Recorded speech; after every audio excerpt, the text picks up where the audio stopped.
उत्तराखंड के जंगल धधक रहे हैं और इस तरह से धधक रहे हैं कि हर कोई हैरान है कि गर्मियों में सूखी पत्तियों पर या पत्थरों या पेड़ों की आपसी रगड़ की वजह से चिंगारी उत्पन्न होने के कारण ये आग लगती थी और जंगलों के जंगल जल जाते थे। माना ये भी जाता था कि कुछ लोग अच्छी घास के लिए और जंगलों की कंटीली झाड़ियों को समाप्त करने के लिए उस वक्त पर गर्मियों के मौसम में जंगलों में जानबूझकर आग लगा देते थे, या फिर वो पकड़े नहीं गए पर उन्होंने आग लगाई। वर्तमान समय में उत्तराखंड के सर्दियों के मौसम में जंगल धधक रहे हैं। कारण सबको पता है और फिर भी सब अनजान बने हुए हैं। सबके पास एक बहाना है कि लंबे समय से हमारे राज्य में बारिश नहीं हुई है और बारिश न होने के कारण दिन में धूप निकलने के बाद जो घास है वो सूख जाती है और हल्की चिंगारी से भी आग लगने की घटनाएं हो रही है। सोचने वाली बात ये है कि ज्योतिर्मठ के जंगल भी जल रहे हैं। चाई गांव के जस्ट बगल में जो पहाड़ हैं वहाँ किसी ने आग लगाई।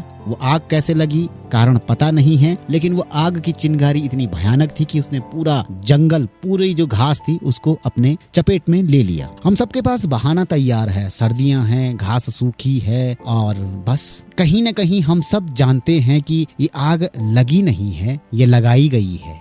और जिसने लगाई है उसने एक पल को कभी ये सोचा है कि उन जंगलों के बीच रहने वाले कीट पतंगे, छोटे छोटे जानवर, उनके घोंसले, उन घोंसलों में अभी अभी जन्म लिया जिन नवजात चूजों ने, शिशुओं ने, कीटों ने, उनके बच्चों ने, जिनको कि अभी उड़ना नहीं आता, जिनको अभी चलना नहीं आता, जिनको अभी दौड़ना नहीं आता, वो अगर इस आग की चपेट में आ गए, छोटे शिशु कहाँ जाएंगे? और उनके जलने के बाद, उनके झुलसने के बाद उनके माता पिता पर क्या बीत रही होगी? वो जानवर हैं, वो पुकार नहीं सकते, वो रो नहीं सकते, लेकिन कहीं न कहीं दिल तो उनके पास भी है, दर्द तो उन्हें भी हुआ होगा। तो जो ये लोग आजकल जंगलों में जानबूझकर या अनजाने में आग लगा रहे हैं, क्या उन्हें पता है कि उनकी करुण पुकार जो सुनाई नहीं देती है, जिसके शब्द नहीं है, उसका श्राप कहाँ तक लगेगा, कितनी पीढ़ियों तक लगेगा?